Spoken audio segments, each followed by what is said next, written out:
causas populares. En primer lugar, agradecerles a todos y todas por haber permanecido en este programa de formación, en esta primera edición. Ha sido un gusto compartir. La verdad que los expositores y quienes han ido participando, eh, exponiendo, así como también por medio de las preguntas, ha sido sumamente gratificante y ha contribuido a la intención que tenía este programa, que era buscar herramientas que permitan llevar adelante las causas populares de aquellos grupos con los que trabajamos. Así que en primer lugar, y nuevamente agradecerles a todos por participar, por estar, por haberse mantenido hasta el final de este programa.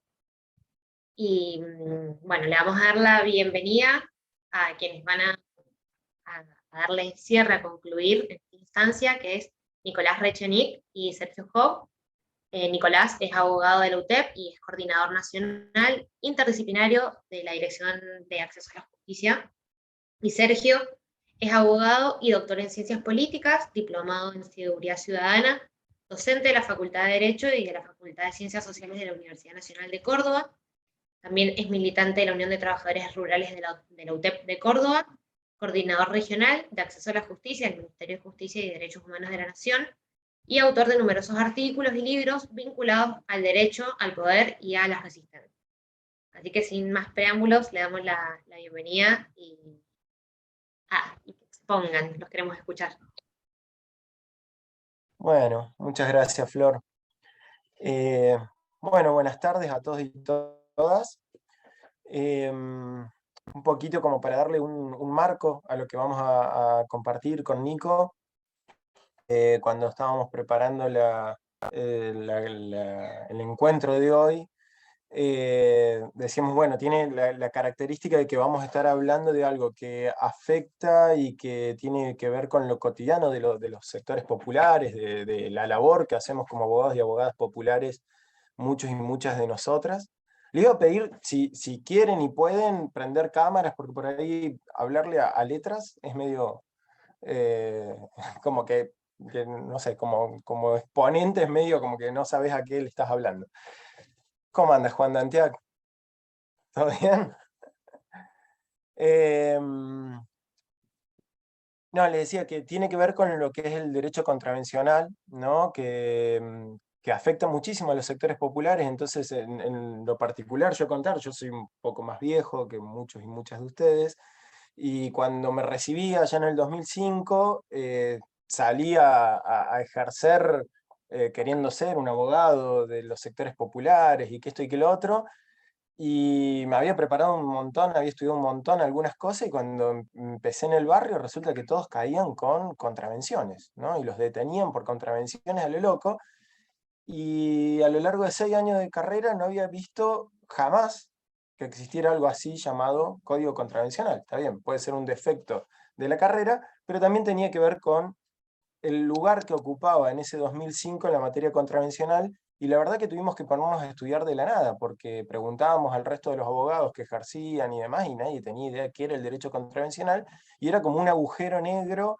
que aspiraba negros, literalmente, ¿no? Compañeros y compañeras que vivían en las villas, en los barrios populares, en los sectores más empobrecidos, y quienes llevaban adelante tareas como por ejemplo ser carreros, o las trabajadoras sexuales, o distintos sectores de la economía popular, que eran constantemente detenidos y detenidas por código contravencional. Entonces, bueno, tuvimos por un lado que ponernos a estudiar qué era eso, cómo funcionaba, cómo era la parte procesal del derecho contravencional, y por otro empezar a observar que los niveles de inconstitucionalidad que se manejaban en esos marcos eran de un nivel de arbitrariedad gigante, al menos en Córdoba, ¿no?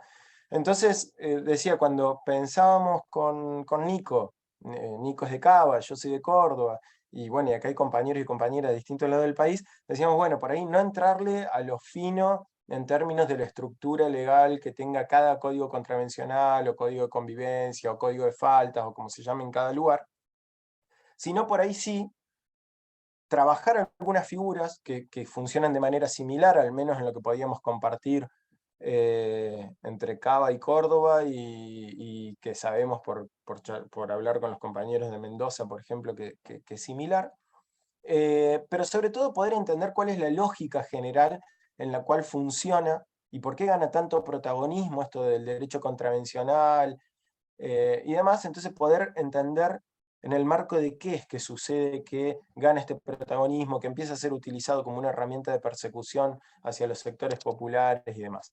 En eso nosotros mandamos unos articulitos para el que quisiera y pudiera leer de antemano, para que Flor les compartió. Si no lo pudieron leer para hoy no hay ningún problema, se los dejamos para que traten de leerlo, seguramente van a estar más orientados si pudieron leerlo, si no, lo harán posterior a estos tiempos que corren, que está difícil, ¿no? Fin de año, todos estamos muy cuesta arriba y cargados de cosas, entonces lo superentendemos. Bueno, para contarles un poquito el marco de lo que pasa en Córdoba en particular y cómo es que esto se construye en Córdoba, y nos interesa hacer como un poquito de genealogía. Digo, yo insisto, es en Córdoba porque el estudio particular lo hicimos, en el caso mío, en Córdoba, pero funcionó de manera similar en muchos lugares. Córdoba no tenía materia contravencional como tal hasta la última dictadura cívico-militar, cívico-eclesiástica militar, en la cual lo que hasta el momento funcionaba como lineamientos internos de la policía, los edictos policiales, se, se amplían o empiezan a abarcar a la totalidad de la población, ¿no? La población civil. Entonces de pronto está esta cuestión de, por ejemplo, que podían detenerte durante la dictadura para buscar antecedentes, ¿no? Entonces te detenían por esa cuestión, o empieza a haber lugares y horas en las cuales se podía circular y en las cuales no. Bueno, todo eso que eran edictos policiales hasta ese momento se sistematizan en lo que empieza a ser un código contravencional, un código de faltas. Ese código de faltas es modificado en Córdoba en el 94, no es casualidad que sea en el 94, año en que se modifica también la Constitución Nacional, y que en la Constitución Nacional empieza a haber un nuevo sujeto de derecho que hasta el momento la Constitución hablaba de ciudadanos, ciudadanas, con la incorporación, la modificación, lo que queda de la Constitución del 49, los trabajadores como sujeto de derecho, y en el 94 ingresa un nuevo sujeto de derecho que es el consumidor, ¿no? Hasta el momento no era parte de la estructura constitucional argentina. Y digo, no es casualidad porque nosotros la lectura que uno empieza a hacer de ese código de falta que se construye en el 94 en Córdoba, es que es un código de faltas construido para la persecución de todo aquel que no es consumidor, ¿no? Que está en el centro y da vueltas pero no consume, que está habitando los espacios públicos pero no está orientado a hacer girar la rueda del consumo y demás. Ese código de falta del 94, cuando uno lee la discusión legislativa y demás, lo que dicen es que lo construyen para construir un código democrático que reemplace al código de la dictadura. Bueno, cuando uno se pone a leer y ni hablar, cuando uno ve después el accionar que tienen montados en ese código de falta, lo que encuentran es que un código de falta dictatorial es poco, ¿no? Para lo que se había construido.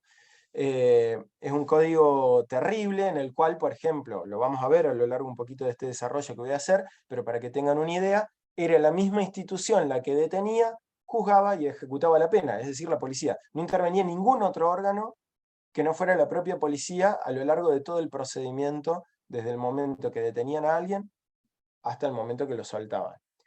Y no era moco de pavo en términos de las condenas posibles, ¿no? Podía estar hasta 180 días detenido por código de falta, ¿no? Pero sin ningún tipo de control jurisdiccional de ningún tipo, de ningún tipo. De hecho, ni siquiera era necesario tener abogado, ¿no? Porque se entendía que era materia administrativa. Y por lo tanto, como era materia administrativa, no regían todas las garantías propias de la esfera penal, y entonces, bueno, cada detenido y detenida estaba librado a su propia suerte. ¿Podía tener abogado? Sí, si lo pagaba y lo contrataba y demás. Es decir, aquellos que por error la policía podía detener, que pertenecían a la clase media, si no, nadie tenía ningún tipo de acceso a la policía. Ese código de falta que se construye en el 94 en el 99 empieza a tener una aplicación sistemática y empieza a ser, de alguna manera, una columna vertebral de la forma de gubernamentalidad que va a construir lo que se conoce como el cordobesismo acá, que es básicamente los gobiernos peronistas de La Sota y Schiaretti, que se van alternando en el poder hasta el día de hoy, de hecho, que se fue continuando esa dinámica, que va a tener que en el 99, un dato que no es menor, la primera reunión que tiene de La Sota con algún tipo de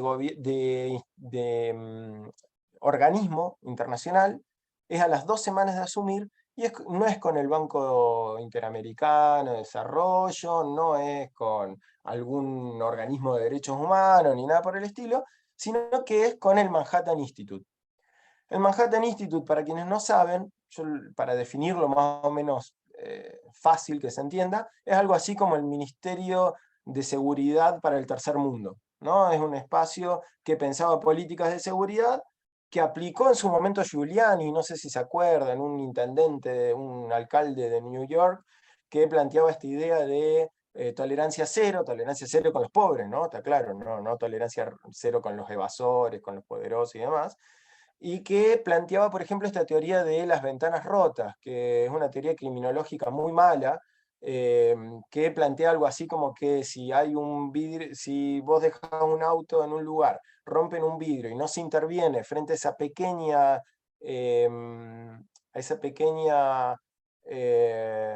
falta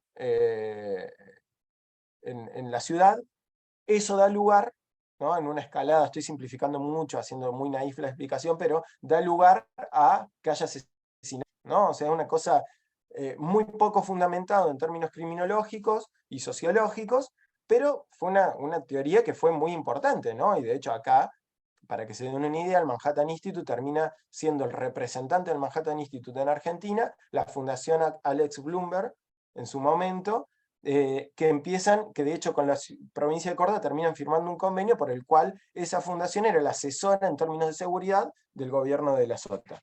Entonces, a las 2 semanas de asumir, De La Sota tiene una reunión con el Manhattan Institute y empiezan a implementar esta lógica de gobiernos de las ciudades, donde el código de falta va a ser estructural. Estructural para perseguir, bueno, ahora vamos a ver qué es lo que se va a perseguir. ¿Sí? ¿Hasta ahí vamos bien? Ustedes interrúmpanme, porque yo soy muy, si me ponen play puedo hablar un montón, entonces cualquier cosa que no se entienda o que quieran que repita o lo que sea, me dicen.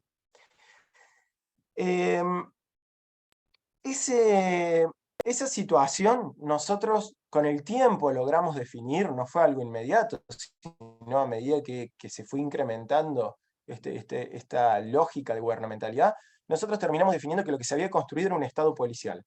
Y un Estado policial en dos sentidos. En un sentido amplio, que tiene que ver con una construcción de dispositivos, tecnologías y mecanismos propios de la gubernamentalidad de los cuerpos, ¿sí? De una mirada muy Foucaultiana, digamos, respecto a lo que estaba sucediendo sobre el territorio, y también en un sentido restringido, porque del rol que empiezan a tener las fuerzas policiales en sí, al punto que Córdoba empieza a tener una dinámica en la cual los ex jefes policiales o los jefes policiales dejan de ser jefes policiales para pasar a ser ministros de seguridad, ¿no? En lugar de un control civil sobre las fuerzas policiales, lo que empieza a suceder es que se invierte esa lógica y empieza a haber una inserción de las fuerzas policiales en la estructura gubernamental de manera directa. Entonces, al Estado policial, nosotros, de vuelta, de la mano de Foucault y demás, no es algo que se nos haya ocurrido a nosotros, lo vamos a definir como una estructura gubernativa que ordena cuerpos y cosas en el territorio a partir de lógicas y dispositivos biopolíticos de intervención sobre los territorios y los sujetos.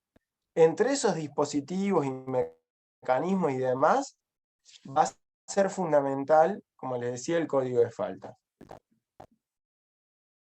Este código de faltas y esta forma de construir legislación que no respeta la dinámica y la estructura propia del código de la legislación penal, va a suceder en un momento donde los estados-nación tienden a mostrar cierta debilidad como forma de estructuración, pero que todavía no está desplegado en toda su potencialidad, por suerte, los estados policiales como tal.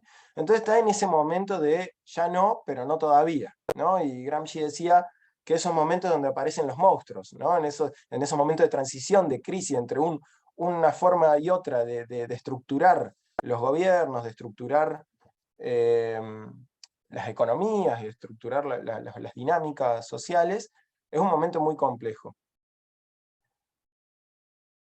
¿Qué características va a tener esta legislación que empieza a construirse en este momento de transición entre los Estados-nación y estados policiales y estas formas de control social y etcétera nuevo que empiezan a emerger de la mano del neoliberalismo con fuerza y demás?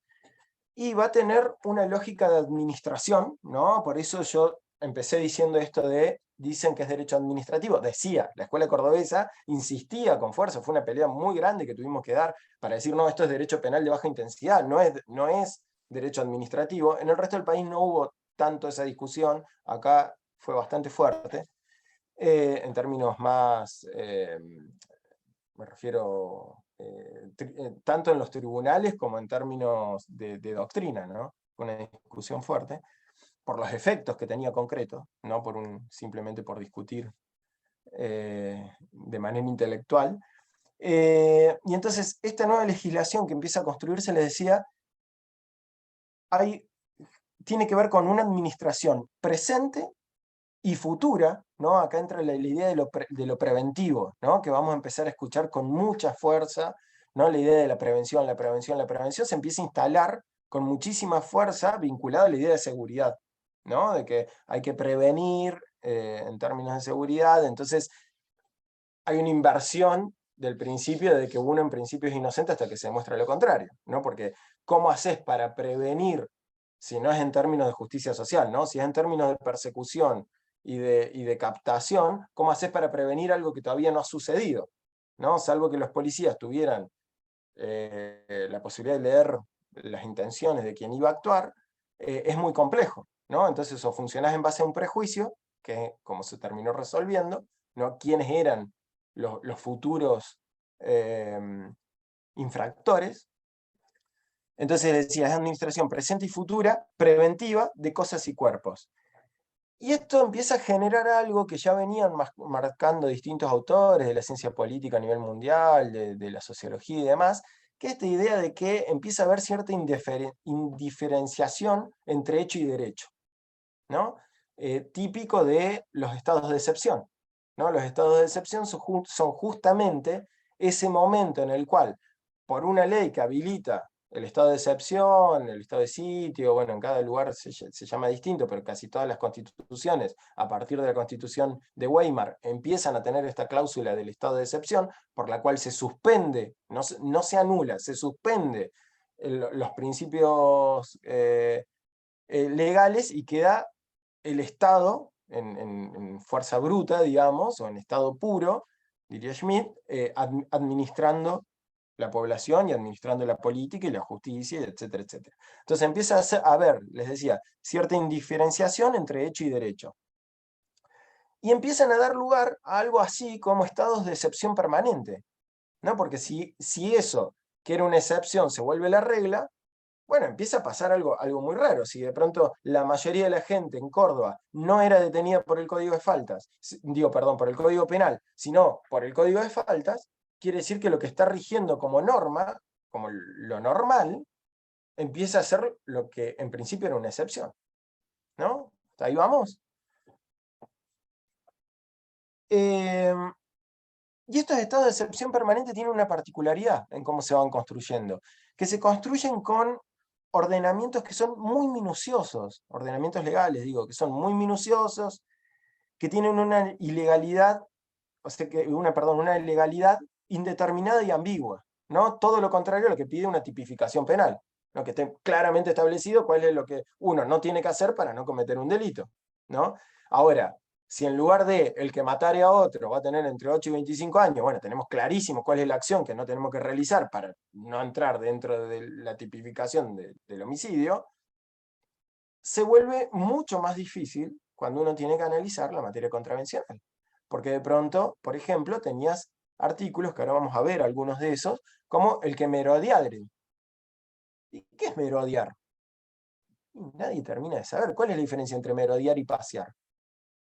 Que si tengo las manos en el bolsillo, que si doy vuelta 2 veces a la misma manzana, que si tengo una capucha puesta. Bueno, en realidad la diferencia es si tenés el estereotipo de quien vive en un barrio popular o una villa, estás merodeando. Si sos como yo, blanquito y de ojos claros, estás paseando. ¿No? Ese empieza a ser claramente un criterio racializado y claramente un criterio de diferenciación cultural y demás, lo que marca la diferencia entre quién va a ser detenido por estar paseando en el centro, por ejemplo, y quién va a pasar estas barreras policiales que se van, visibles e invisibles, que se van a estar construyendo. Y otro de los elementos importantes de esta configuración de la nueva gubernamentalidad que van armando tiene que ver con el control de los sectores potencial, también en términos preventivos, ¿no? En términos futuros, de administración futura, el control de sectores potencialmente peligrosos. ¿Cuáles son los sectores potencialmente peligrosos en esta estructura del Manhattan Institute y que Córdoba toma para sí como forma de estructuración de su seguridad? Los pobres y los organizados, ¿no? Ni hablar los pobres organizados, ¿no? Bueno, ahí ya tenemos un nivel de peligrosidad mayúscula. ¿Y cuál es la política que se da frente a estos sectores? La idea de la contención, ¿no? Si uno empieza a estar atento en la escucha a funcionarios de la más variable, del espectro más variado, ¿no? Desde uno va a las políticas sociales y se encuentra que lo que buscan es la contención. Va a políticas educativas, y como la escuela está tan perdida en cuál es su función en esta nueva dinámica del capital y demás, que ya no es el capitalismo industrial, que no necesita una población que sepa leer y escribir, porque no van a ser incorporadas en la economía formal, entonces no necesita obreros calificados y toda esa movida, necesita un sectorcito nada más. En eso el resto lo entiende como población excedente, y así lo dicen, se animan a decirlo en voz alta. Eh, entonces, las políticas educativas, si uno empieza a escuchar, dicen, bueno, no, lo que hacemos es contener a los pibes en el colegio. Entonces se busca la contención. Y si uno mira las políticas de seguridad, lo que buscan es contener. Y así, ¿no? Vamos haciendo como una búsqueda y van a ver que la palabrita contención empieza a estar en casi cualquier política pública que empieza a diseñarse a partir de ahí. ¿Vamos hasta ahí? ¿Estoy yendo muy al palo o vamos bien? ¿Vamos bárbaro? Joya. Bueno, vamos al código de falta y código de convivencia en sí de Córdoba, ¿no? Digo código de falta y código de convivencia porque lo que sucedió a lo largo de un proceso de lucha importante que dimos muchos sectores es que logramos que se cayera ese código de faltas y ahora tenemos un código de convivencia que es un poquito mejor. Tampoco es la panacea de la democracia, tampoco es la panacea de la república, hay un montón de cosas que no siguen sin respetarse, pero bueno, no es la bestialidad que era ese código de faltas anterior. Para que se den una idea del impacto que tenía en términos sociales y en términos de disciplinamiento social ese código de faltas, en el año 2011, después de haber pedido varios informes a la policía de cuántas personas estaban deteniendo, bajo qué figuras y demás, que nos lo negaban, respondiendo de que afectaba, no nos podían dar ese dato porque afectaba la seguridad interna del Estado, lo cual una locura, ¿no? Que nos respondieran eso, pero nos respondieron, ¿no? Apelamos todo y no lográbamos Al final logramos que en 2011 nos dieran esa información y nos encontramos con que a lo largo, o sea, nos lo dieron en 2012, nos dieron el informe que a lo largo de 2011 habían detenido 54.000 personas, 54.000 personas, ¿no? Están escuchando el número, bajo el código de faltas. Lo que muestra la capacidad horizontal de disciplinamiento social que tenía ese código de faltas, ¿no? Porque en términos de profundidad el código penal, obviamente que era mucho, porque cuando te agarran caes en las redes del código penal y en la injusticia penal clasista y racista y machista en la cual nos toca litigar a quienes litigamos. te encontrás con que en el caso, por ejemplo, de Córdoba, hay algo así como 5.000 y pico de personas que están en el servicio penitenciario, están detenidas, digamos. No en el servicio, sino detenidas en las cárceles. Pero acá estamos hablando de 54.000 en un año, ¿no? Entonces, la capacidad de disciplinamiento, casi nadie no conocía a alguien que hubiera sido detenido o había sido detenido bajo el Código de Faltas. Ni hablar si pertenecías a los sectores populares. Casi que no había joven que no hubiera sido detenido, y no lo estoy diciendo de manera... no es una metáfora lo que estoy diciendo, ¿no? Nosotros hicimos, con estos datos, después hicimos unos estudios desde la universidad, en un convenio con la Universidad Complutense de Madrid. Hicimos un estudio en el cual salimos a hacer encuestas y demás, y nos dimos con que el 80% de los jóvenes cordobeses, varones, nos manifestaban que habían sido detenidos alguna vez por código de faltas. 80%. ¿No? Estamos hablando de un número brutal. Como les decía antes, esos 54.000 personas, por ejemplo, que en 2011 habían sido detenidas, juzgadas, y por lo tanto, y habían sido ejecutados en su pena por la misma institución, la policía. Y en eso, no sé si tienen a mano uno de los artículos, yo les mandé 2 articulitos. Y yo voy a hacer un pequeño recorrido que en la página 5 y 6 de uno de los artículos del que dice del Estado policial del Estado Vedrón. Algún recorridito para que tengan idea, por un lado, de estos números que estoy planteando, y por otro, del tipo de codificación o de artículos, de figuras que tenía el Código de Faltas que logramos derogar en 2016. Primero que el 95% de quienes habían sido detenidos en esa encuesta que realizamos, 95 no habían tenido acceso a un abogado, ¿no? Esto porque se entendía que era materia administrativa, por lo tanto no se necesitaba un abogado que defendiera, porque no correspondía a las garantías procesales de la esfera penal. El 54% pertenecía a sectores socioeconómicos bajos, y como les decía antes, el 80% de los jóvenes de la ciudad entrevistados habían sido alguna vez detenidos por la policía. Aclaro una cosa, ¿no? Esta encuesta se hizo en 3 barrios de acuerdo a los niveles socioeconómicos, en 3 barrios populares, en 3 barrios de clase media, en 3 barrios de los sectores altos, ¿no? No es que se concentró, no es una encuesta que fuimos y lo hicimos en 4 villas para que los números dieran esto, ¿no? Lo hicimos respetando todos los criterios para que sea realmente representativa bueno, de lo que queríamos ver, ¿no? En términos legales, para que se den una idea, este código, como estaba estructurado, violaba principios básicos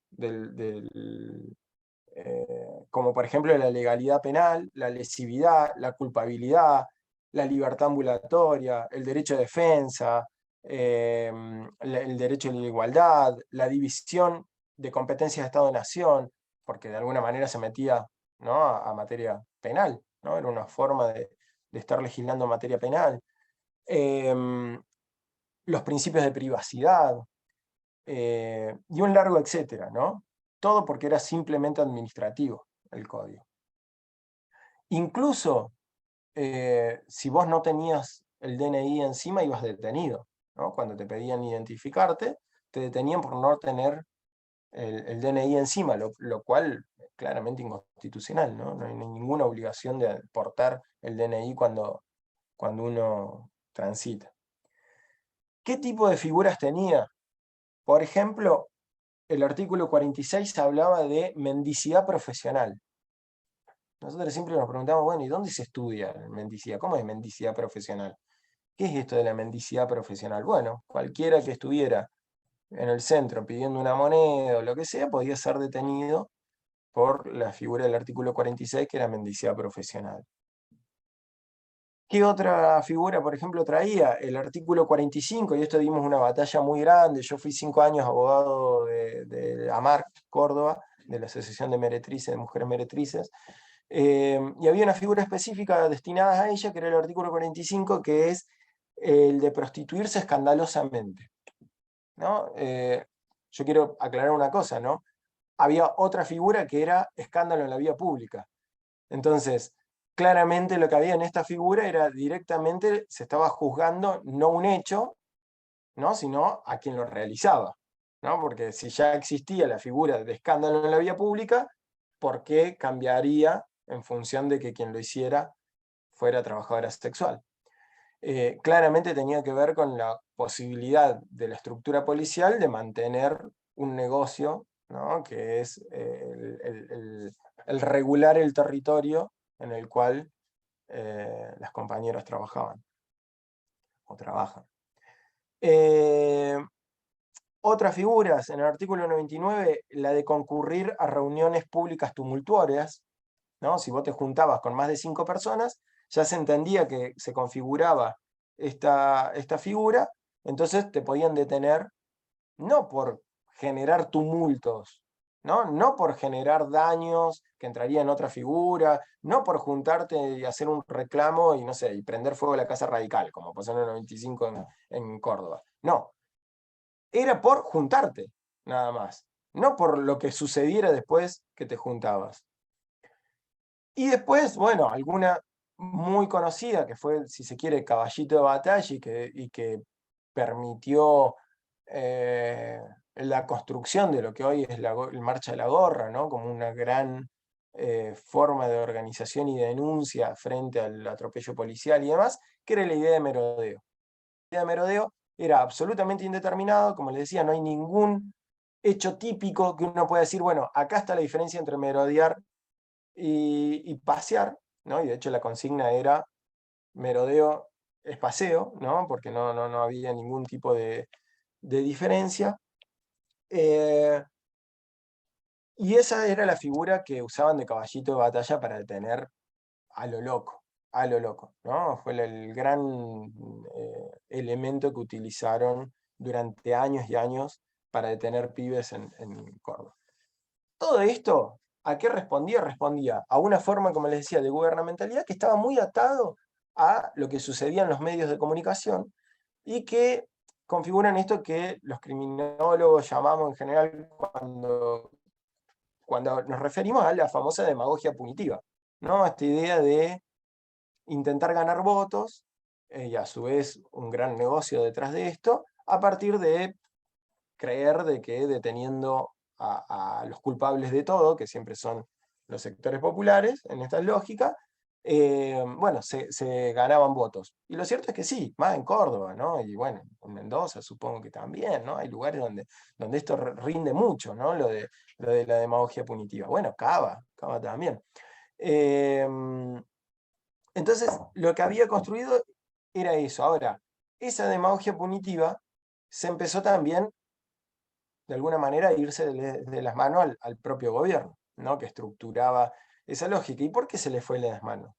Para que se den una idea, entre 2007 y 2011, las fuerzas policiales cordobesas, por eso yo le decía, Estado policial en sentido amplio, pero también en sentido concreto, en sentido restringido, pasaron de 13.500 efectivos a 22.000 efectivos. Casi que se duplicó la cantidad de personal policial en 4 años, ¿no? Para que tomen dimensión de lo que estaba sucediendo. Córdoba pasó a tener algo así como 625 policías cada 100.000 habitantes, que es la tasa con la que se mide la cantidad de policías. ¿Cuánto recomienda la ONU? 300 policías cada 100.000 habitantes. O sea, estábamos por arriba del doble de lo que recomendaba la ONU. Y lo peor de todo es que eso no hizo que mejoraran los índices ni de robos, ni de... No, la mayoría de los índices delictuales se mantuvieron más o menos igual y sí lo que aumentó fue la violencia con que se cometían esos delitos. Y eso, yo no tengo un estudio, pero yo como penalista y muchos años de hacer penal te lo puedo explicar bastante fácil, ¿no? ¿por qué aumentó la violencia de los hechos que se cometían? Y porque el que salía a cometer algún hecho sabía que estaba jugado, había mucho más policía.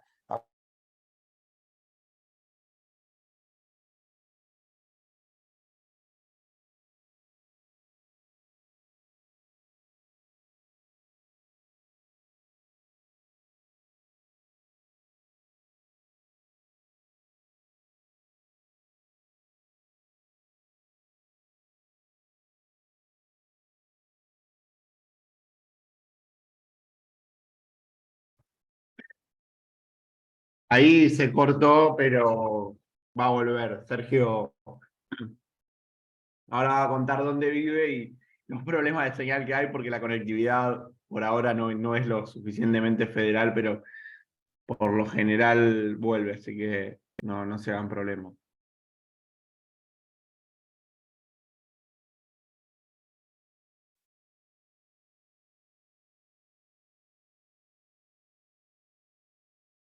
Flor, vos estás por ahí, ¿no?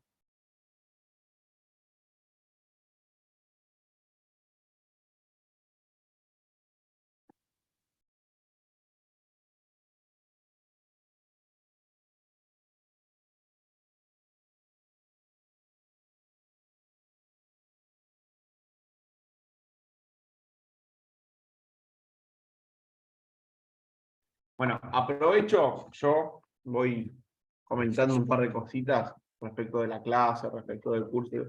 No voy a poder completar lo que dice Sergio, en este caso ahora cuando vuelva lo va a poder completar.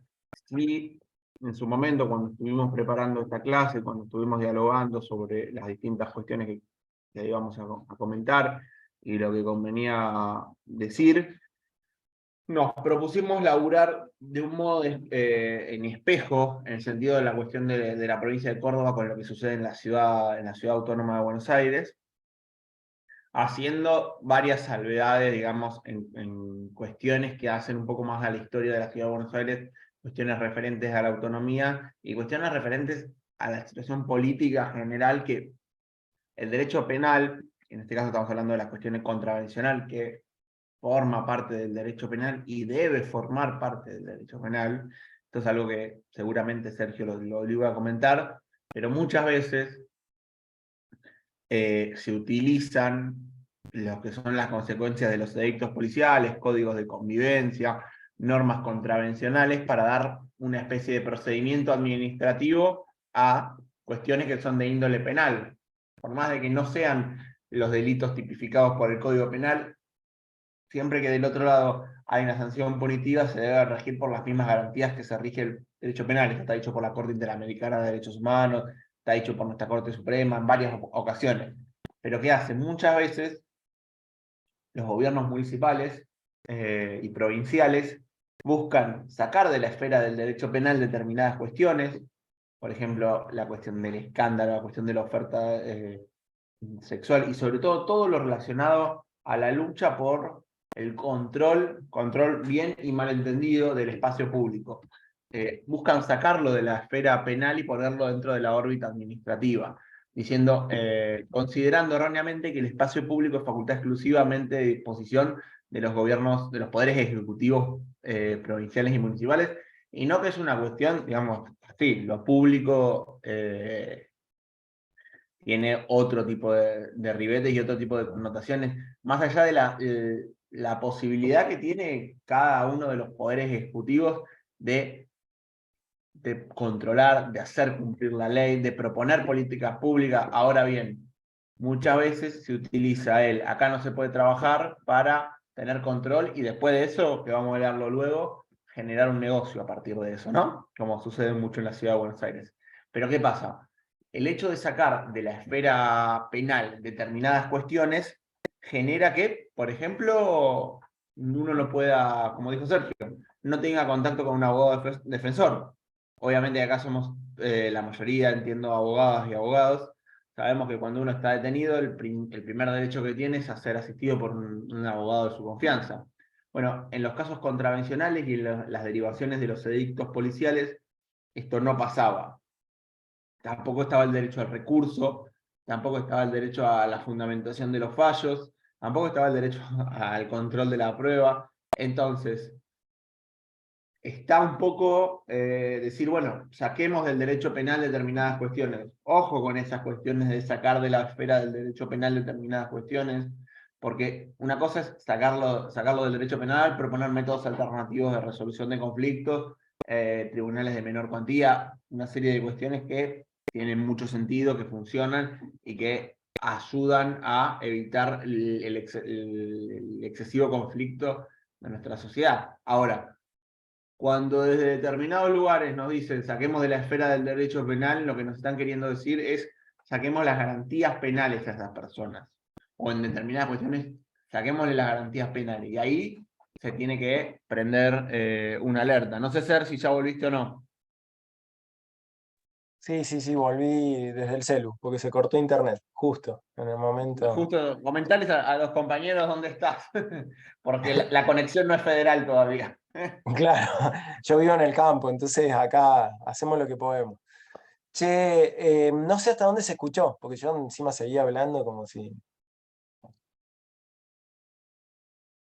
¿Qué fue lo último que se escuchó? Si es que alguien estaba escuchando, ya estaban todos en otro lado.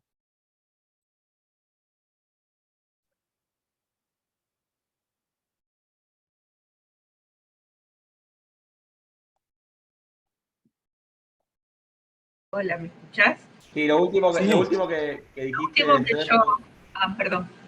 no, Perdón. lo de la demagogia punitiva y el populismo punitivo, digamos. bien. Bueno, hablé un poquito después de eso. De la cantidad de policías Ahí cada está. 100.000 habitantes. Bien, bueno. 625 tenía Córdoba y 300 recomendaba la ONU. Eso es lo último. Perfecto. Muchas gracias, Graciela. No, por favor. Bueno, yo igual no queda mucho más para esta parte, obvio que es podemos hablar un montón, ¿no? De todas las lógicas, pero para esto quería contarles un poquito más, y ya voy a ir cerrando, para poder comparar un poco lo que había pasado en términos de por qué decimos, bueno, se estaba construyendo un estado policial. En el mismo periodo, entre 2007 y 2011, el personal policial creció un 107%, y el personal en la provincia, y el personal en educación inicial y primaria creció un 13%. ¿Sí? Digo, para ver también las prioridades de gobierno. 107% contra 13%. Y el gasto, en ese momento, estamos hablando, bueno, un peso todavía no tan devaluado, el gasto en 2017, miento, el gasto que tenía previsto la provincia de Córdoba para la cuestión de seguridad era de 11.000 millones y medio de pesos, lo que implicaba nominalmente, hago esa aclaración, de un 1.200% más que el presupuesto, que fue creciendo el presupuesto a lo largo de 10 años, ¿no? 1.200%. Y esto es importante decirlo, porque también hubo una modificación de la ley de seguridad de la provincia, en la cual se le empieza a dar un protagonismo a la seguridad privada, y se les obliga a ser auxiliares de la seguridad pública en determinadas situaciones, lo cual a nosotros nos parece gravísimo, ¿no? Pero bueno, eso es lo que ha sucedido. Para que tengan una idea, en la provincia de Córdoba existen algo así, a 2017 existían 17.000 agentes aproximadamente de seguridad privada, distribuidos en 142 empresas. Entonces, si sumamos los 22.000 y pico de policías existentes, más los 17.000 agentes privados, bueno, estamos hablando de una provincia sumamente policializada, ¿no? Entre privado y público. A los fines de hoy, después el artículo, bueno, léanlo si quieren, cuando tengan un rato, pero a los fines de hoy quiero marcar algunas cositas en base a lo que dije, para que se den una idea qué pasó con ese estado policial que en 2013 empieza a entrar fuertemente en crisis, pero se continúa y se pone incluso más violento a lo largo de esa crisis. La criminalización de la protesta, en esto que yo decía, bueno, se orienta a dos grupos potencialmente peligrosos para esta forma de gubernamentalidad. La criminalización de la protesta en Córdoba hizo de que durante un periodo de 14 meses que nosotros pudimos relevar, hubo 100 detenidos y 401 judicializados en el marco de protestas sociales. Algo así como 29 por mes, durante 14 meses. ¿No? Estamos hablando de uno por día. No digo, pero el nivel de criminalización de la protesta social que se llegó a tener. Por eso es que nosotros planteamos la peligrosidad de que esta sea la forma, ¿no?, en que se piensa estructurar una gubernamentalidad y el rol gravísimo que puede llegar a tener una dinámica, una espiral en la cual se use a la materia contravencional como una forma de persecución a determinados sectores. El nuevo Código de Convivencia, solamente así muy por arriba para poder marcar cuáles son los problemas que siguen existiendo en términos de la lógica de uno como penalista. Primero, de que sigue sin existir un juez natural, ¿no? El Código Contravencional en Córdoba sigue sin tener un juez que juzgue, y vaya a saber por qué en tuerto de la naturaleza pusieron que quienes van a juzgar son ayudantes fiscales. Entonces los ayudantes fiscales, que bueno, tiene la parte buena de que de alguna manera es un reconocimiento de que es materia penal, porque si no, ¿por qué hay un ayudante fiscal interviniendo en materia contravencional? Pero ¿qué hace un ayudante fiscal juzgando la materia contravencional? Todavía no lo entendemos, ¿no? ¿Por qué no pusieron un juez contravencional y que respete, por lo tanto, todo el debido proceso? Y sí empieza a ser obligatorio con el nuevo Código de Convivencia la existencia de un abogado o abogada, ¿no? Lo cual es un paso adelante en términos de defensa. Siguen existiendo muchas figuras bastante problemáticas, ¿no? Desde expresiones discriminatorias, posesión injustificada de llaves, ¿no? Lo cual, ¿cómo justificar si una llave o no? Si pertenece o no, ¿qué tenés que ir a tu casa? Demostrar que es la llave de tu casa, ¿no? Una cosa bastante extraña. Sigue existiendo la negativa u omisión a identificarse. En esto igual, esto para también saberlo, ¿no? Identificarse no necesariamente implica mostrar DNI, ¿no? Y esto sí hemos logrado algunos fallos en los cuales nos han dado la razón, ¿no? De que uno identificarse con que decir tu nombre y DNI basta, no hace falta mostrar DNI. Y que incluso esa identificación puede ser falsa. Y no es un delito dar una identificación falsa, porque hay un principio penal que dice de que nadie está obligado a generar prueba en su contra. Y entonces, suponiendo que yo efectivamente vengo de cometer un delito, y con esto no estoy queriendo defender a nadie que comete delitos porque sí, ¿no? Sino en términos estrictamente de cómo se estructura el derecho penal, si yo efectivamente vengo de cometer un delito y me preguntan cuál es tu nombre y tu DNI, yo no estoy obligado a generar prueba en mi contra. Entonces no tengo la obligación de decir realmente mi nombre y mi DNI, ¿no? Incluso podemos llegar hasta ese lugar, digo, en términos de pensar desde la lógica del derecho penal. Y esto yo lo aclaro porque dicen, bueno, no, pero ves, los derechos humanos terminan defendiendo a los delincuentes y no sé qué, papá. No, es fácil. A ver, este es el derecho penal que rigen, estas son las reglas del derecho penal que se estructuran desde Beccaria esta parte, y si no les gusta, cambien el derecho penal o cambien la Constitución. No hay problema, digo, discutámoslo en el ámbito político, pero no hagan, que es lo que hacen los tribunales cordobeses, de ir transformando el derecho penal a un derecho penal del enemigo, a un derecho penal donde en principio todos somos culpables hasta que se demuestre lo contrario, sobre todo si sos pobre, donde la presión preventiva pasa a ser la norma y no la excepción, etcétera, etcétera, porque si no estamos haciendo trampas, no estamos jugando con las reglas de la República, ¿no? Que tanto insisten en vociferar y demás, y son los primeros después en estar rompiendo las reglas de juego, ¿no?, existentes. Bueno, se podría seguir hablando mucho más. Me interesa que quedaran estas ideas más o menos claras de la cuestión preventiva, de la cuestión procesal, de las figuras que se fueron utilizando, y cómo fue el proceso. A la par hubo un proceso de organización y resistencia muy grande en Córdoba, que incluyó desde los movimientos sociales a muchos profesionales, a muchos docentes, a muchos investigadores, a muchos periodistas y demás, que logramos revertir gran parte de esto, pero sigue siendo todavía insuficiente lo conseguido en materia contravencional, que entendemos que tendrían que regir y respetarse todas las garantías propias del proceso penal, porque es derecho penal de baja intensidad, es una forma que se está utilizando de persecución a determinados sectores y por lo tanto tenemos que nosotros como abogados y abogadas del campo popular poder contar con esas herramientas de defensa para nuestros compañeros y compañeras. Yo hasta acá y después piloteamos preguntas y demás y lo dejo a Nico que siga, que estaba interesante lo que estaba escuchando, que estaba diciendo. Así que, Nico, todo tuyo. Bueno, gracias, Ser. Gracias a todos. Primero voy a hacer una salvedad. Igualmente ya me presenté y todo eso, pero estamos en un día complicado para lo que es los movimientos sociales, movimientos populares. No sé si saben lo que viene paseando con los beneficiarios del programa Potenciar Trabajo.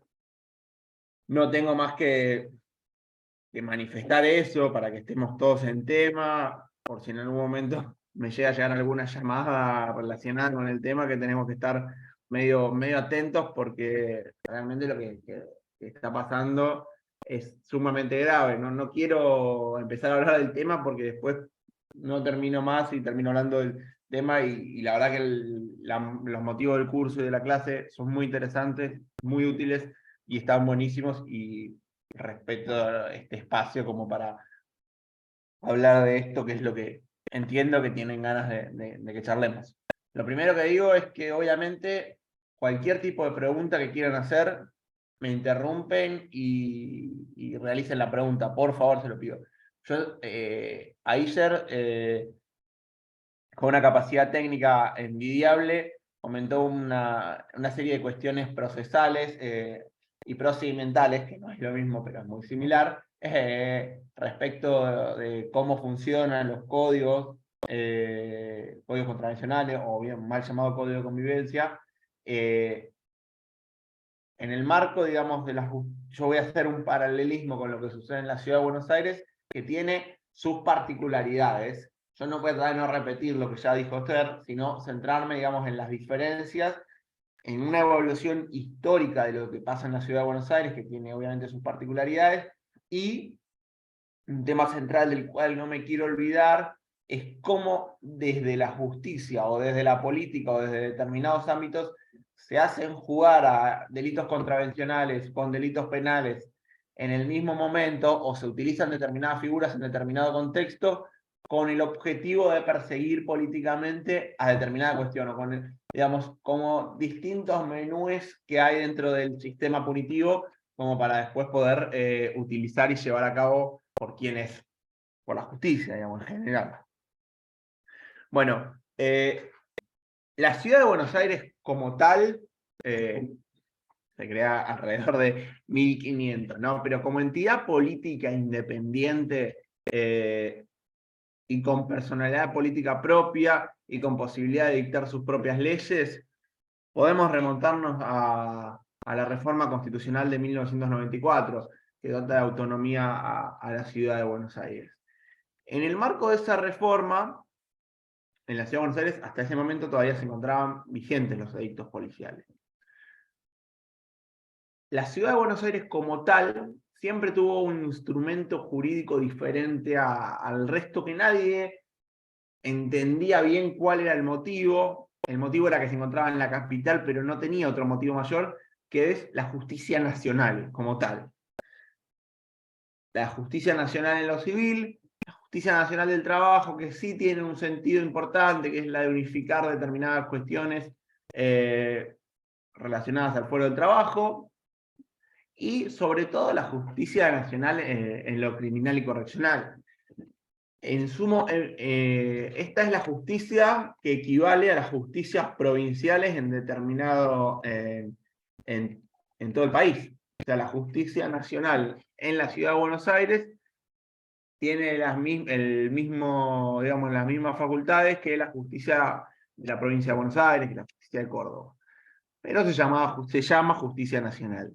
Y en el marco de la justicia nacional, en su momento también surgieron los juzgados correccionales en el marco de la ciudad de Buenos Aires, que hace no mucho tiempo fueron traspasados y convertidos en juzgados nacionales en lo criminal y correccional. Ahora, ¿qué pasa? ¿Y qué pasaba? Hasta 1994 en la ciudad de Buenos Aires teníamos la justicia nacional, la justicia correccional que dependía de la justicia nacional, y bueno, la justicia federal, Comodoro Pi, lo que existe en todas las provincias. A partir de eso, surge la reforma constitucional, en un marco de consenso de Washington, de profundización del neoliberalismo desde el punto de vista económico, pero con un conservadurismo muy fuerte también desde lo social, a nivel nacional. Se consagra, por ejemplo, el Día del Niño por Nacer. Bueno, ni que hablar del indulto, de las leyes de impunidad, ni que hablar, digamos, de que los carapintadas eran un actor político importante dentro de la democracia, con un partido político propio. Declaraciones, bueno, todo lo que era la década del 90, que era liberal en lo económico, pero muy conservadora desde lo político. Y muy conservadora, estrictamente conservadora. ¿Qué pasa? En la ciudad de Buenos Aires es más para un sociólogo esto que para un abogado, ¿no? Siempre o muchas veces se busca andar a contramano de lo que sucedía a nivel nacional. De lo que sucede a nivel nacional casi siempre es así, digamos. Entonces, la constitución que se sanciona en 1996 en la ciudad de Buenos Aires, a partir de la ley Cafiero y de una serie de cuestiones, era y es una constitución sumamente progresista. Una de las primeras medidas que se toman es la de impedir cualquier tipo de detención por violaciones al código de convivencia o edictos policiales en ese momento. No se podía detener a una persona por ese tipo de cuestiones, sí se le podía fijar una multa, pero lo primero que se hace en cuanto a cuestión contravencional es eso. Ustedes saben que uno de los constituyentes de la creación de la Ciudad de Buenos Aires, que después fuera legislador y sería una persona muy importante en la creación del primer código de convivencia, el código contravencional de la Ciudad de Buenos Aires, es Zaffaroni. Bueno, había un montón de gente, digamos, del ámbito progresista que estuvo en el marco, digamos, de la creación de las primeras leyes ordinarias creadas por la Ciudad de Buenos Aires. Entonces, ustedes saben que en 1998 se sanciona el primer código de convivencia de la Ciudad de Buenos Aires, el código contravencional. Ese código contravencional es aún más progresista, o era aún más progresista, que la Constitución misma. Por ejemplo, más allá de lo que uno pueda pensar de la temática acá, no es para hacer un juicio de valor, sino para describir un poco el momento histórico en el que se vivía y cuáles eran las realidades y las demandas que estaban, entre comillas, bien vistas por los porteños en ese momento. No se sanciona la oferta de sexo en la vía pública, se permite eso, se eliminan todas estas figuras jurídicas que habla hacer, como el merodeo y ese tipo de cuestiones, se eliminan, y se configura un código contravencional bastante de avanzada. Se empiezan a crear los juzgados contravencionales, en el marco de la ley Cafiero se empieza a hablar del traspaso de la justicia de la ciudad, que es algo que para hablar particularmente y a su medida y a su tiempo, porque es algo que todavía se sigue demorando. A veces estamos a favor, a veces estamos en contra, todavía no logramos tener una posición unificada. Y vamos a ver, al final de esto, vamos a ver por qué también pasa esto. Que es cuando vos creas una justicia nueva y una cooptación política de esa justicia más sencilla. Bueno. ¿Qué pasa? En 1998, Código de Convivencia nuevo. Bueno, el cuento de hadas se termina muy rápido en nuestra querida ciudad de Buenos Aires, por lo menos la mía. Y la primera introducción de modificaciones al Código de Convivencia es la sanción de la oferta de sexo en la vía pública, así como se introducen, digamos, impedimentos que dificultaban, no que prohibían, sino que dificultaban la venta ambulante. Que la venta ambulante tenía que ser de baratijas, para mera subsistencia, que debía ser ambulante y que no debía ser fija, que para tener un puesto fijo había que exigir un... Bueno, se empiezan a introducir parches en función de eso. Luego, la eclosión del 2001,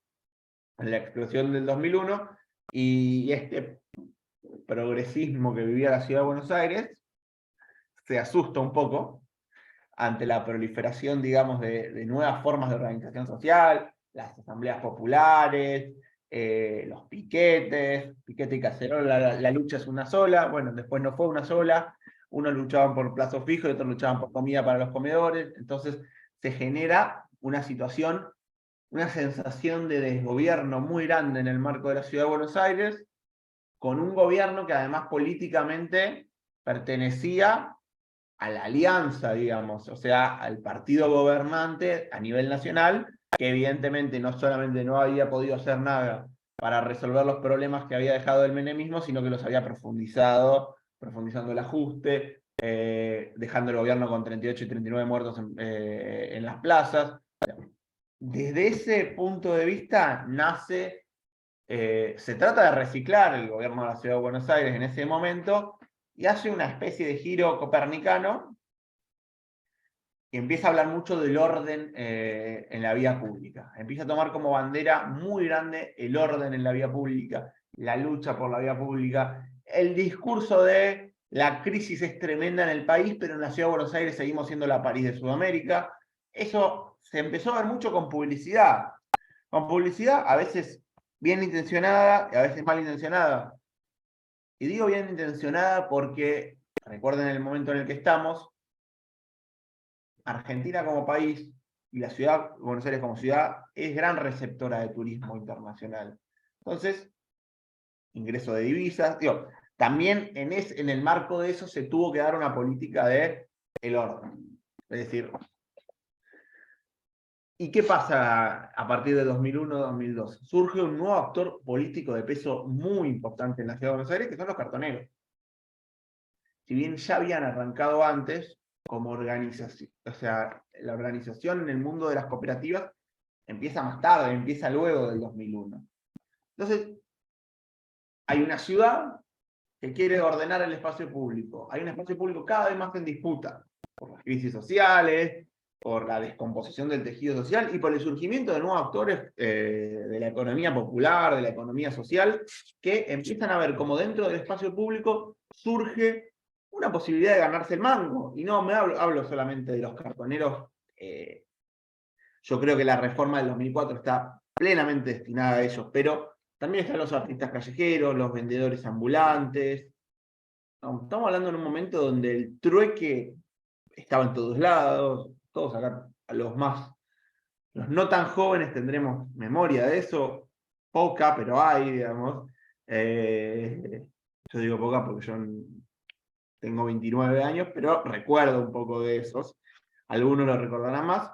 Empieza a surgir todo esto. Entonces, después de la ciudad de Buenos Aires, se planta en la legislatura y se empieza a presentar un proyecto de reforma de Código Contravencional. Este es el archivito que yo les mandé, que les mandó Flor en realidad. Ese archivo habla un poco de las discusiones que se dieron en el marco de la reforma del Código Contravencional. Fueron las discusiones que se dieron en las audiencias públicas, en donde se buscaba básicamente perseguir a los travestis, perseguir la oferta sexual, prohibir el trabajo de los cartoneros, esto como proyecto de máxima, digamos. Prohibir el trabajo de los cartoneros, prohibir la venta ambulante, bueno, una serie de cuestiones que terminó siendo mitigado, no cambiado, pero por la organización social en la Ciudad de Buenos Aires, protestas muy fuertes en la puerta de la legislatura, un incendio en la legislatura muy famoso en base a eso, logró que el código no fuera tan regresivo como para volver a cuestiones de los edictos policiales. Por ejemplo, se buscaba penalizar la pobreza, vestirse escandalosamente. Incluso es muy interesante, en el archivo ese hay una declaración de Loana Berkins muy interesante, que cuenta cómo con el proyecto de código introducido, a ella como mujer travesti, la podían detener, o la podían aplicar una multa contravencional simplemente por caminar en la calle con sus hijos, por cómo se vestía, por un montón de cuestiones. Se hacen en el marco de protestas grandes, se logran ordenar algunas cuestiones. Por ejemplo, los cartoneros logran que se mantenga el famoso tren blanco que los llevaba y los traía. Después se rediscute otra ley que les otorga micros para trabajar con las cooperativas. Entonces el tema de eso se resuelve. El tema de la venta ambulante queda legislado de manera abierta. Se prohíbe la venta ambulante salvo para baratijas, cuando fuera no estuviera en riesgo, no hubiese competencia desleal, bueno, determinadas cuestiones, sea para simple subsistencia. Entonces se dejan abiertos los tipos penales como para proteger, si se quiere, a estos colectivos postergados. Pero recuerden que veníamos de un código, o sea, Sergio lo que contaba era que, bueno, la situación, corregime Sergio si digo algo que no, pero que la situación siempre es difícil, o sea, pero se va mejorando apenitas a lo largo del tiempo, va mejorando, bueno, acá no, ustedes entiendan que estamos en 1998, un código de avanzada, 2004, se propone un código mucho más regresivo, que termina siendo una cuestión intermedia al final, después de mucha protesta.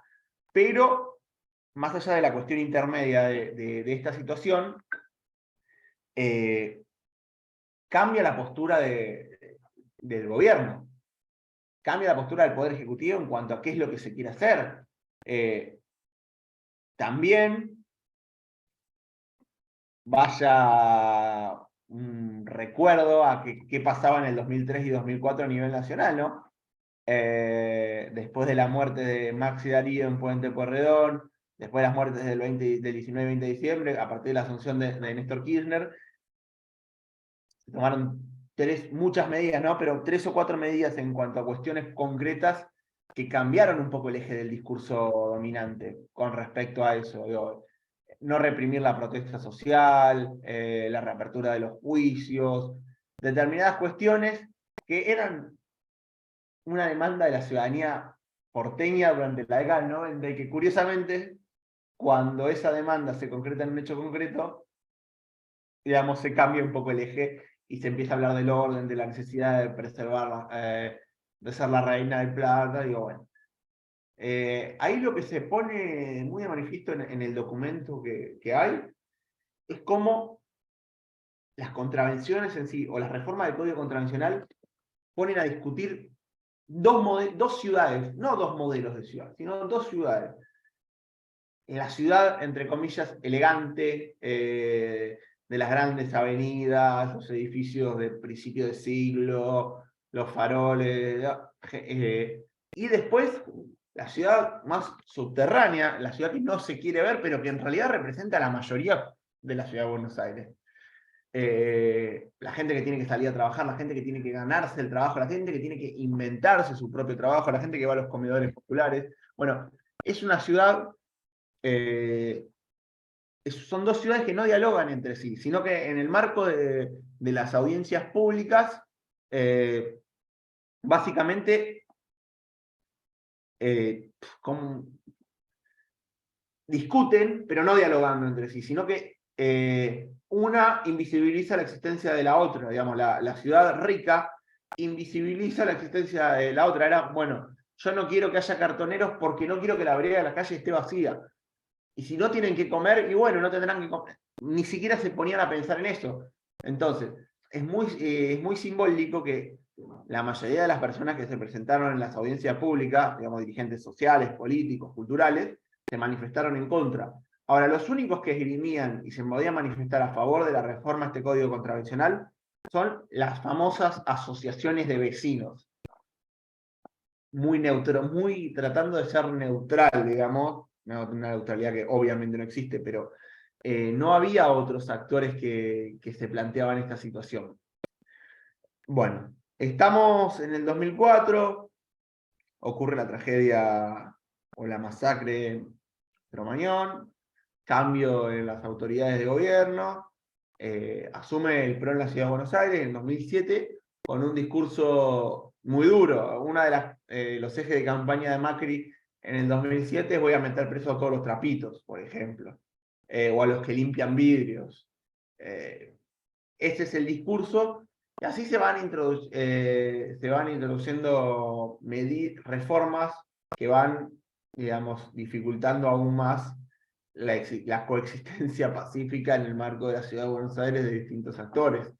Se va emparchando un poco el código contravencional hasta una reforma, la última, la de 2020, que directamente, al cambiar procesalmente y a armar audiencias rápidas en el marco de 48 horas, permiten a una persona ser detenida o demorada por alguna cuestión contravencional, algo que se había eliminado allá por 1996, con la Constitución de la Ciudad de Buenos Aires. Además de un procedimiento que es completamente inquisitivo, que busca que la persona se haga cargo de la responsabilidad a los efectos de no tener después que probar la cuestión. Un juicio contravencional en la Ciudad de Buenos Aires, el 90% terminan en probation contravencionales. ¿Y esto por qué? Porque el Ministerio Público Fiscal no puede probar los hechos, pero como no existe una limitante tan grande, no es como en el Código Penal que no se permite tener 2 suspensiones de juicio a prueba, bueno, termina proliferando eso. Y esto va, digamos, desde el vendedor ambulante hacia el local de comidas rápidas que tiene las motos estacionadas en la vereda. Pero hay una especie de negocio muy grande de la contravención en la Ciudad de Buenos Aires, por las multas, por todo lo que esto implica.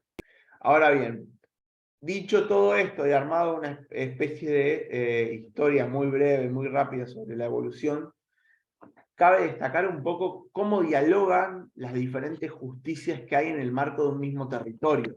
Esto es algo muy interesante. A medida que fueron avanzando los años, la justicia de la Ciudad de Buenos Aires, penal, contravencional y de faltas, que está unificada, fue adquiriendo más competencias que le fueron delegadas de la Justicia Nacional. Justicia Nacional que continúa existiendo, y continúa existiendo con más de 56 juzgados y fiscalía, y alrededor de 40 y pico de fiscalías en la Ciudad de Buenos Aires, no es que desaparece. Y a esto también hay que sumarle los 12 juzgados federales de Comodoro Pi,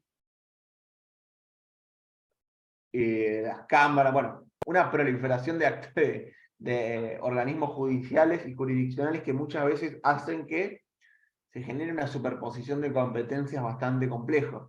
Y a esto todavía no le sumamos un actor más muy importante. El actual gobierno de la Ciudad de Buenos Aires, digamos el actual signo político, siempre tuvo y tiene una especie de obsesión con el espacio público, con controlar el espacio público para que no lo ocupe la gente que ellos no quieren que lo ocupe. Y ocuparlo es una persona que se pone a cantar, una persona que tira una manta y se pone a vender baratijas. Hay un montón de cuestiones y siempre buscaron tener por fuera de la justicia la forma de controlarlo. Ustedes recuerdan lo que fue la UCEP, ¿no? La UCEP fue la unidad de control del espacio público de la Ciudad de Buenos Aires, una especie de policía paralela que tenía la Ciudad de Buenos Aires que se dedicaba a patear indigentes. Bueno, en su momento hicieron que una mujer pierda un embarazo, bueno, que trataba de evitar que la gente durmiera en la calle. Por favor, les pido que interrumpan porque mucha bola al chat no le doy, así que si pueden y Yo te iba a quieren... agregar algo, Nico, para ver la sintonía entre una cosa y otra. En esto, mientras allá estaba el UCEP, acá en Córdoba habían creado las CAP, que era Comando de Acción Preventiva, que popularmente se lo conocía como Comando Antipobre, en realidad, ¿no? De ahí viene la CAP, era el Comando Antipobre. Pero que digo, en esto de la dinámica, bueno, acá la prevención como estructura, pero que tenía un poco el ordenamiento urbano entre sus matrices de funcionamiento. Nada, quería acotar eso porque había como un paralelismo, ¿no? En esto del control del urbano, esa obsesión del control biopolítico de cuerpos y territorios, básicamente. Exacto. Después podemos pasarles algún texto sobre biopolítica, que me parece que es un tema muy interesante como para que puedan tenerlo, y me parece que está bueno. Esto nace como todo, nace como una brutalidad, pero después se va institucionalizando y va adquiriendo poder y de repente pasa a ser un actor más de la Ciudad de Buenos Aires, ya no como UCEP, pero hoy por hoy la AGC, la Agencia Gubernamental de Control, cumple la misma función que el UCEP, y siempre utilizando de las clausuras o las multas administrativas como pena penal encubierta. Entonces la persona no puede defender eso. Acá en la Ciudad de Buenos Aires tenemos cuestiones de clausuras, cuando no pueden desalojar a alguien por cuestiones jurídicas, van con una clausura de la AGC. Y ahí hay un desalojo administrativo, por ejemplo. Otra cuestión, alguien se encuentra vendiendo en el espacio público, contravención, y el AGC. La policía después si hace el acta o no, no lo sabemos. O sea, no lo saben los compañeros y compañeras que son decomisados. Y ahí es cuando se pone en jaque esto del diálogo entre los distintos poderes jurisdiccionales de la ciudad. ¿Por qué? Porque dependiendo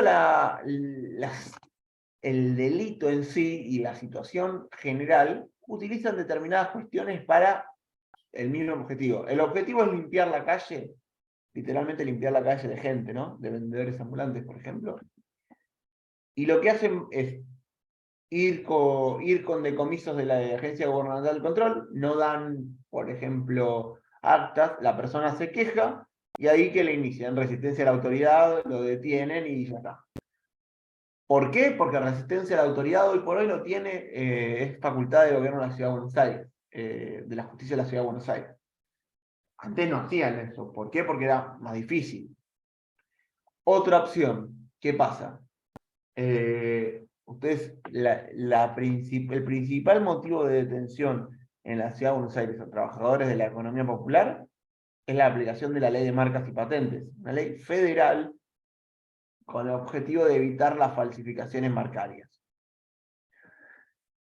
¿Qué hacen? Detienen a la persona que vende cosas con logos marcarios, Nike, Adidas, anteojos de sol, le roban la mercadería, o se la sacan, se la decomisan, porque a veces no le dan, yo digo le roban porque muchas veces no le dan acto, entonces le hurtan nada más. En base a eso, ¿qué pasa? Y en base a eso, tienen que dar la intervención a un fiscal federal, a un juzgado federal. Los juzgados federales jamás instruyen las causas de estas. Los fiscales piden el archivo, no intervienen los defensores porque el fiscal directamente pide el archivo, pero ¿qué pasa? La persona estuvo detenida 12, 24 horas, jamás puede recuperar su mercadería, y al no tener cómo solicitar el recupero de la mercadería porque no estuvieron presentes en el expediente, se genera que simplemente sea un método de disciplinamiento la aplicación de la ley de marcas en la Ciudad de Buenos Aires. ¿Por qué? Porque además la jurisprudencia lo tiene bien dicho, eso no es violación a la ley de marcas, no existe la posibilidad de confundirse, es ostensiblemente apócrifa, entonces eso está muy claro, pero es otro método que se utiliza para disciplinar el espacio público. Y acá se utiliza otra herramienta, no se utiliza la justicia de la Ciudad de Buenos Aires con el que hay más cercanía, sino que se utiliza la justicia federal con el que hay mucha más lejanía en cuanto a conversación directa, pero que tiene la obligación de intervenir ante determinada denuncia o determinada manifestación realizada por la policía. Entonces es como la policía misma termina teniendo las facultades de iniciar procesos judiciales distintos según lo que ellos consideren pertinente en el momento para cumplir con el mandato político que se les otorgó. Y este diálogo interjurisdiccional tiene sus ribetes más complejos. Acá en la Ciudad de Buenos Aires tenemos fiscales que directamente mandan infiltrar y espiar organizaciones sociales, bueno, como sucede en muchos lugares del país. Tenemos fiscales que consideran que los sindicatos son asociaciones ilícitas, y esas personas son funcionarias que siguen siendo funcionarias y van a seguir siendo funcionarias. esto no es un impedimento para el ejercicio de su función pública. Ahí estamos en un grado de cooptación de un poder total, del cual muy poca gente habla, pero realmente la justicia de la Ciudad de Buenos Aires casi, digamos, en su momento funcionaba como es un brazo del Ministerio de Justicia y Seguridad de la ciudad. Entonces, ahí hay un tema de cómo se puede utilizar la justicia penal contravencional y de faltas para disciplinar a la sociedad, para disciplinar sobre todo a los sectores díscolos de esta sociedad, que son los que se buscan disciplinar: el trabajador del espacio público, el cartonero, gente que quedó afuera del sistema por algún motivo y cuyo único objetivo es reintegrarse a este sistema de alguna forma, de la única forma que vieron posible, y políticamente se le impide. ¿Y qué pasa?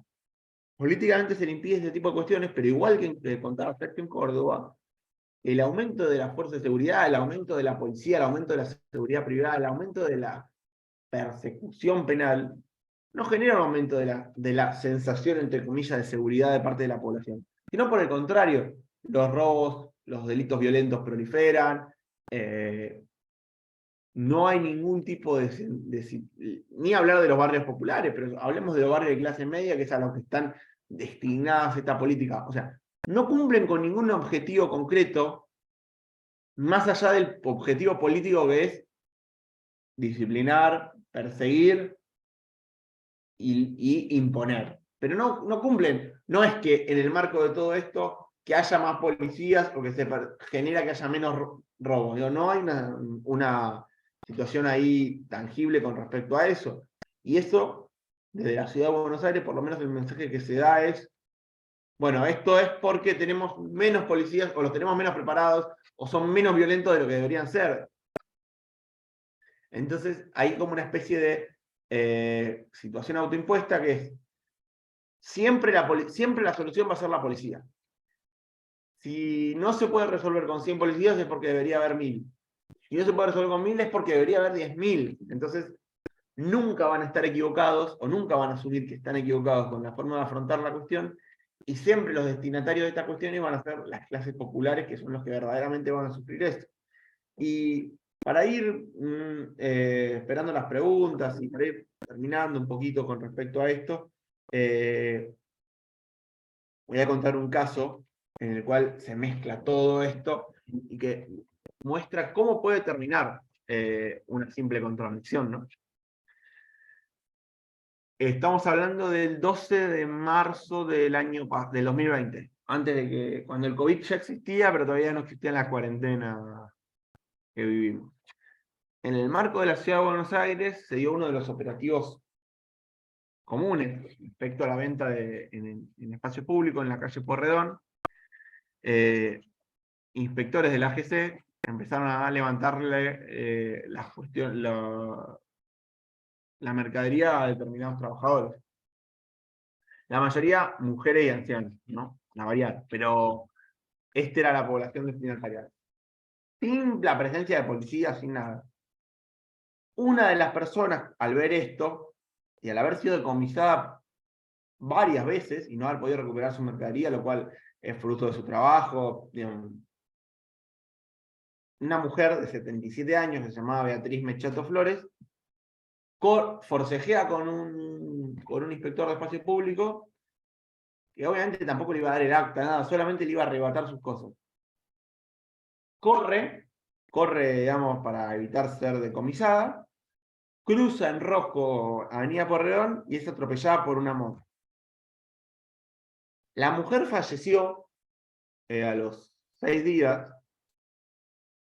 La persona el inspector de espacio público fue investigado por la justicia, fue indagado por la justicia y fue absuelto, fue sobreseído aunque haya estado probado, dicho por el fallo judicial, que esta persona efectivamente atosigaba, perseguía, maltrataba y vulneraba los derechos de esta mujer y del resto de los vendedores ambulantes. Eso está comprobado. Pero ¿qué pasa? No pudieron determinar el nexo causal entre el accionar de esta persona y la moto que lo atropella. Lógicamente, tal vez, sí, tal vez lógicamente. Pero una simple contravención o una simple situación en el espacio público terminó con la muerte de una persona. Y las que no sabemos, porque debe haber muchos casos similares, por un tema de patente, que detengan y después la policía termine disparando. Pero ese es un tema que para mí es central, porque muestra cómo la violación de las garantías penales y constitucionales de las personas, por más chiquito que sea la contravención que pueden haber cometido o no, termina en el fallecimiento de una persona. Así que, bueno, escuchamos las preguntas, dudas, comentarios. No sé si Flor tiene alguna cuestión ahí más para comentar también.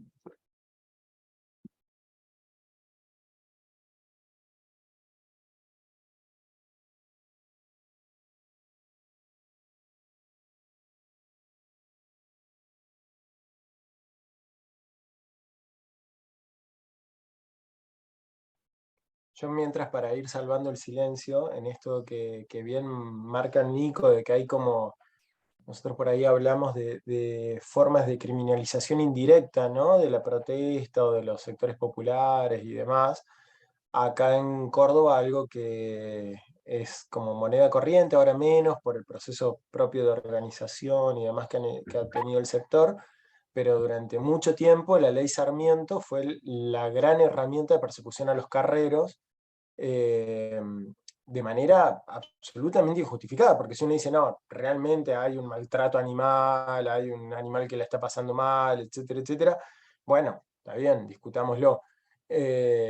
Pero fue como así como el merodeo era para quien iba caminando, quien iba arriba de un carro, automáticamente, vía, obviamente en este caso no contravencional, sino penal, pero tenía que ver, era parte de ese mecanismo de funcionamiento y manejo del territorio y de las poblaciones, era la ley Sarmiento como la gran herramienta de persecución penal para el sector carrero, ¿no? Y eso impulsó el proceso de organización que hace que allá, así como en Buenos Aires los cartoneros están sumamente organizados, en Córdoba las cooperativas carreras son un actor fundamental de la vida de la ciudad y bueno, que han pasado, también hoy ya tienen niveles de,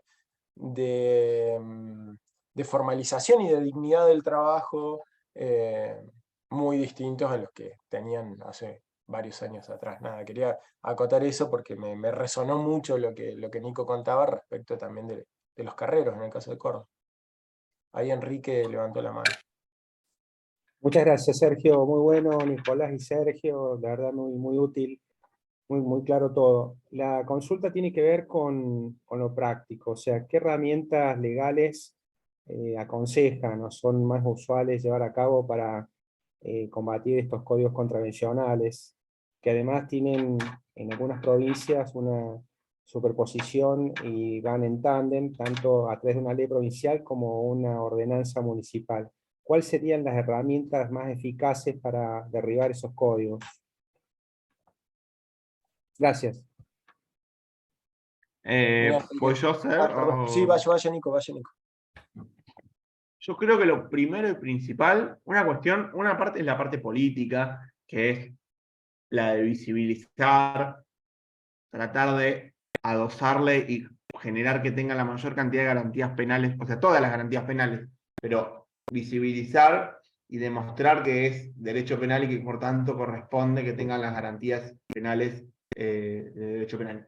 Ahora, en el caso concreto, yo creo que lo principal que hay que hacer es, ante cualquier situación de estas, lo primero que hay que hacer es presentar un escrito y presentarse como abogado defensor de la persona.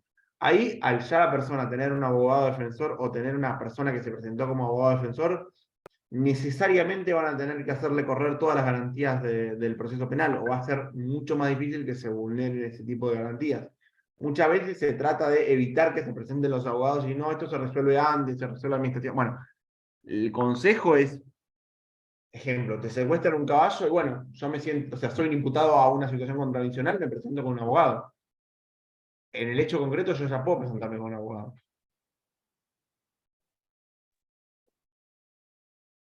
De una a lo que dice Nico, para mí la presencia de abogado o abogada es fundamental. Nosotros acá, yo te puedo contar un poquito la historia acá, ¿no? El proceso de resistencia tuvo mucho que ver con un proceso organizativo social muy grande, pero que también desde lo profesional y desde lo académico y desde lo periodístico también como que dimos una disputa muy, muy grande, muchos y muchas.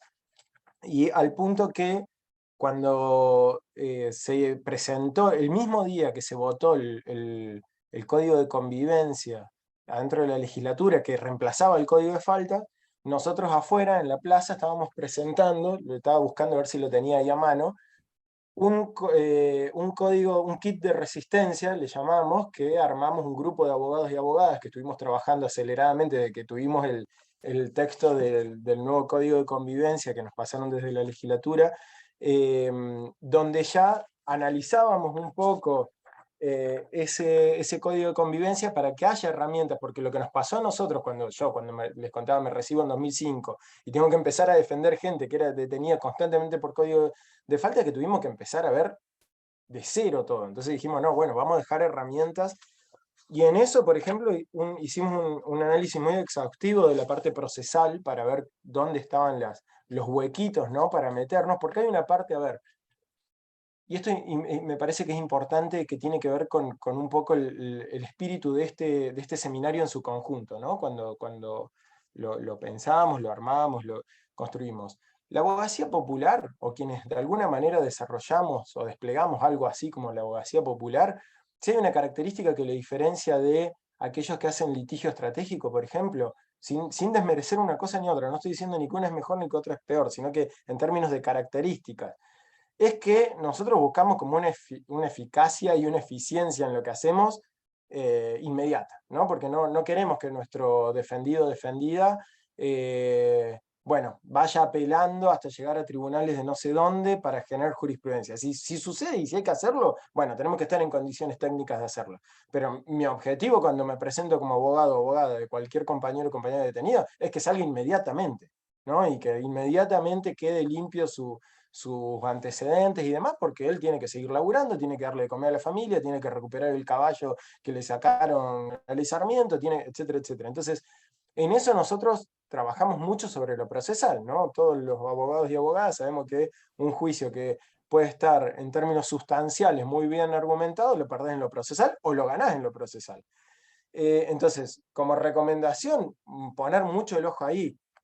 Y después, la socialización. Nosotros acá hemos generado como una red de abogados y abogadas, y sé que en Mendoza también, por ejemplo, los compañeros y compañeras, donde circula mucho, ¿no? Desde los escritos, la mirada, cómo resolver tal o cual problema. Para mí lo colectivo resuelve los problemas colectivos mucho, y nosotros somos una profesión, somos parte de una profesión que lamentablemente nos chipean con una cosa muy individualista, ¿no? El profesional del derecho, estamos acostumbrados y nos forman así en las universidades, o nos deforman así en las universidades, en la cual tenemos que ser autosuficientes, resolver todo solos y solas. Bueno, eso la verdad que no hay mejor manera que lo colectivo. Nosotros en este kit de resistencia, por ejemplo, al final habíamos armado algunas herramientas que tenemos, y habíamos armado una serie de escritos que los dejamos a disposición de cualquier colega o cualquier persona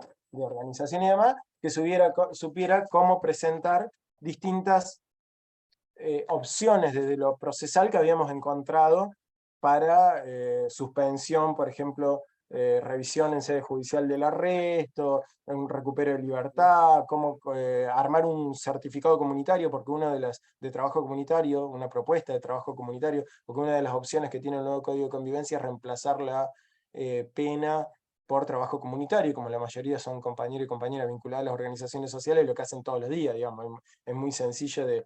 Bueno, y así como eso, por ejemplo, a nosotros nos ha servido mucho, y la verdad que hemos neutralizado bastante, yo no quiero decir en su totalidad, pero casi que hoy del Código de Convivencia actual, lo único que aplican es el 111, que es el de por no llevar casco andando en moto, y sacan moto de pavote, pero casi que ha quedado ese artículo en funcionamiento y todo lo otro ha quedado desactivado por por la lucha social y la organización, pero también por los mecanismos en términos judiciales. O sea, hay que ser bueno en lo técnico y también que eso vaya acompañado de la presión y la organización política, mediática y demás.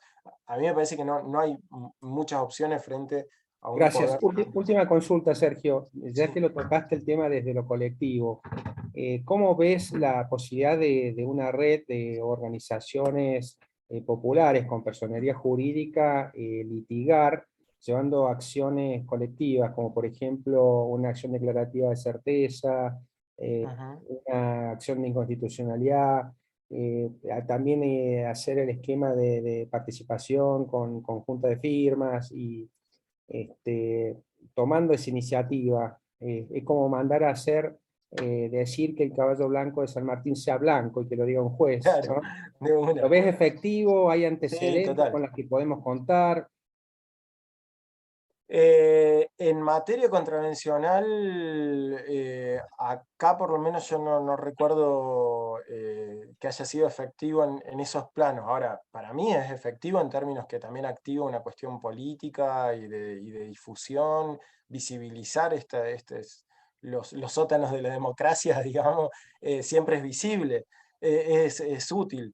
Y respecto de la red de abogados y abogadas para litigar y demás, yo espero y creo, y no es el espíritu mío nada más, yo sé que de los compañeros y compañeras que armaron este.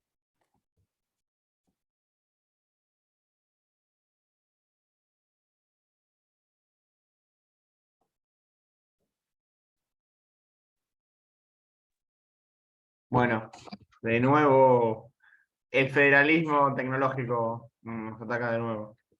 Ahí volvió, ahí volvió. Acá estoy de vuelta. No, decía nada más que ojalá que las distintas redes que ya por ahí existen en cada una de las jurisdicciones podamos vincularnos y consolidar una red nacional de abogados y abogadas populares donde podamos consultarnos, donde podamos fortalecernos, donde podamos animarnos a más, ¿no? Yo creo que hay mucha capacidad técnica y hay mucha capacidad política y hay mucha calidad humana entre muchos y muchas de los colegas para que eso sea posible, ¿no? Muchas gracias. A vos. Pablito, ¿andás por ahí vos?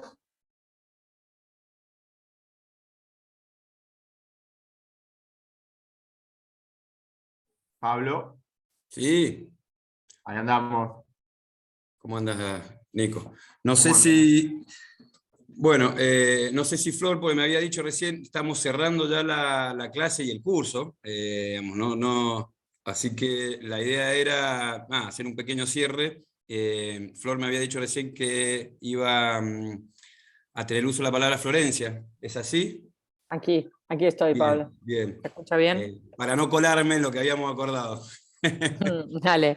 No, bueno, felicitarlos por la organización sobre todo y también por sostener, porque también sostener a veces este tipo de actividades suele ser difícil, sobre todo con un año anticipado, como ha sido este año con el tema del Mundial, pero felicitarlos y proponerles también esto de que sigan entablando redes y demás. Creo que sobre todo cuando se llevan adelante causas y se litiga sin financiamiento, sin la suficiente estructura, sin incluso el apoyo debido por parte del Estado, me parece que tiene un doble valor. Así que, y que además se den el tiempo para formarse y para poder intercambiar conocimientos, que creo que eso es me parece que es lo que destaca este tipo de redes, incluso de militancia jurídica, que tienen que ver con la solidaridad, ¿no? Así que bueno, felicitar más que nada a Pablo, Nacho y a todos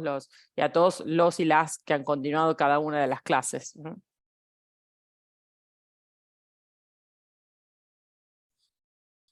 Bien, gracias, Florencia. Sí, yo simplemente también acompañar lo que decía, lo que mencionaba Flor.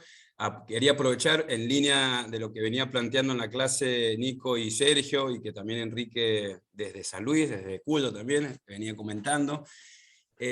Por supuesto que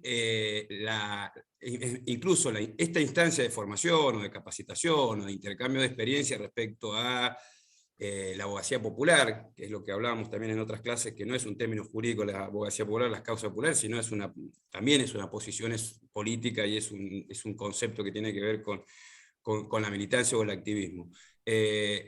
Este espacio se propició también porque hay algunas redes que se vienen construyendo, redes federales, redes nacionales, respecto de empezar a trabajar de manera articulada en estas cuestiones. Habitualmente, porque como lo mencionaba Florencia, habitualmente litigamos contra el Estado, generalmente estamos en situaciones de inferioridad respecto a los recursos, generalmente estamos con un montón de otras actividades que nos impiden llevar adelante defensas o litigios que son eficientes respecto a las causas en las que trabajamos. Entonces, bueno, claramente también este espacio que propiciaba instancias de formación y de capacitación, también este espacio propicia la posibilidad de encontrarnos, de conocernos, de establecer redes de trabajo, de reconocernos en otras provincias que muchos de nosotros y de nosotras nos conocemos, pero bueno, es profundizar esta instancia. La verdad que como cierre al espacio de formación, nos vamos muy satisfechos y la verdad que muy contentos porque si bien han sido varias clases, si bien hemos entrado casi a fines de noviembre y principios de diciembre con el Mundial, con fin de año y bueno, con las dificultades propias que cada uno tiene de sus actividades, hemos logrado sostener una convocatoria y una participación bastante interesante.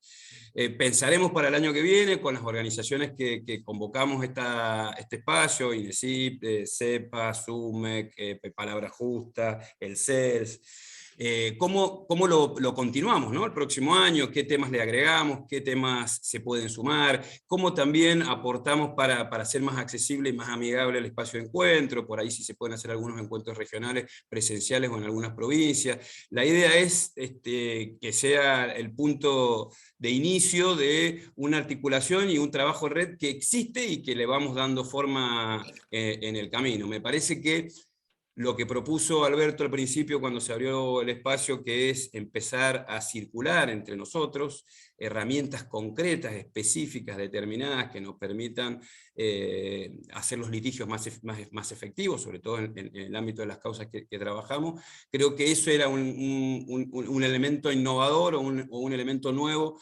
que aportó este curso, que aportó esta instancia, y la idea también es profundizarla, no solo el análisis más integral, el análisis más complejo respecto de cuáles son las problemáticas que hemos podido trabajar, sino la posibilidad de llevarnos herramientas concretas de litigio y poder además reconocernos entre nosotros los trabajos que hacemos en cada región, en cada provincia, para también poder consolidar esta red.